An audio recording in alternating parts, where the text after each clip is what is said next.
A little while ago, I posted a community post asking which theory you wanted me to post first, and you guys picked whether Copper 9 is destroyed or not, and analyzing what this could mean for the future of murder drones. Now, I'm going to start off this video with kind of a hot take, which I was kind of surprised it was a hot take. I don't think Copper 9 exploded.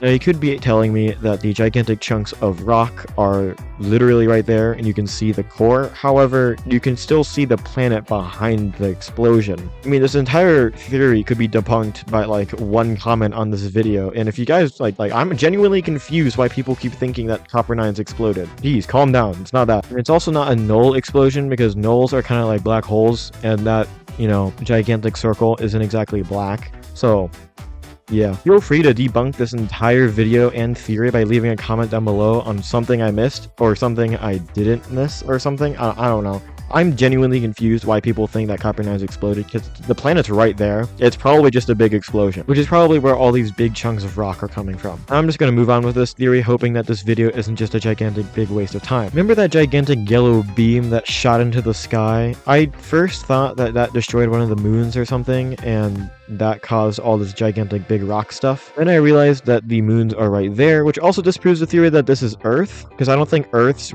moon has rings around it. I mean, if you don't believe me, you can just go outside during the night and look at the moon. Okay, so we've established that Copper 9 is not exploded and its moons are all there, and this is indeed Copper 9. And I also don't think that Copper 9 would have exploded because that's where everything takes place. Kind of hard to make a finale in a place that the audience isn't familiar with. Now that I have established all of this, I can now enter two theories on where episode 8 might include this whole explosion thing. I'm going to start off with the first one, that is, it's a time skip. The scene that we are shown of episode 7 is Uzi, who is finally waking up after the gigantic fight happens with N and everyone else. He could have died of fall damage, which makes this pit not actually a portal, which I have seen on the internet, and I will maybe use this in a future theory. However, in this theory, the portal is just has a bottom, and she crashes into it and dies. While she is dead, there's a gigantic fight between N, anyone else who is willing to fight, and the Absolute Solver / Sin. During this gigantic fight, there is an explosion that launches Uzi's, or at least Uzi's body, into outer space, where it's able to reconstruct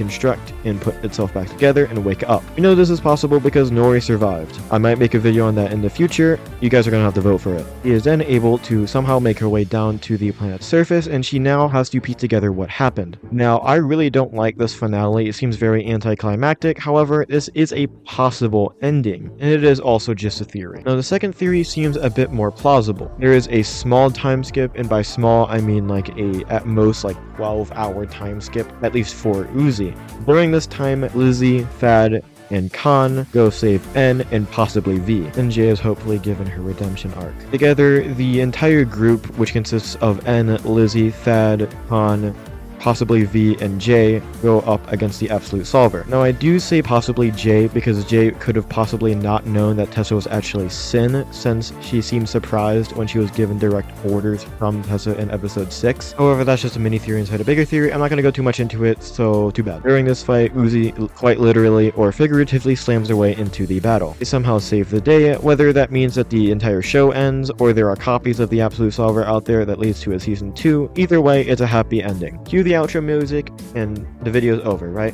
However, if you've noticed your progress bar on YouTube or whatever down below, you probably noticed that the video is not over yet. That's because I have one more theory to share with you. Now, before I get into it, I do have to address two things. The first one being that this video is slowly devolving into an episode 8 prediction video. However, that is quite literally this video. You saw the title. Go read it if you haven't. Second thing is that you should subscribe. Now, before I get into this third and final theory for this video, I do have to recount some information we gained from episode 7. There are copies of N, all with the same personality, however with different memories, which means that N could quite literally die in episode 8 and we could still get him back. This theory closely resembles the second theory, however the ending is quite different. Instead of everyone living happily ever after, N sacrifices himself for Uzi to kill the Absolute Solver, or at least just one of its copies, so we get a season 2. Now, you could just say, oh, it's no biggie, they can just get one of his copies, right? Well, that's wrong, because N wouldn't have the memories he had from Uzi, which means that Uzi would have to restart her relationship with N. Or this option is never explored, and we don't get a season 2. It either ends with Uzi being depressed and the entire show ending, or Uzi being depressed and having to be shaken out of it in order to save the universe in season 2. Honestly, I hope for the season 2. If I missed anything, make sure you leave a comment down below, like the video if I actually liked it, subscribe if you actually feel like subscribing, stay tuned, and I'll see you next time.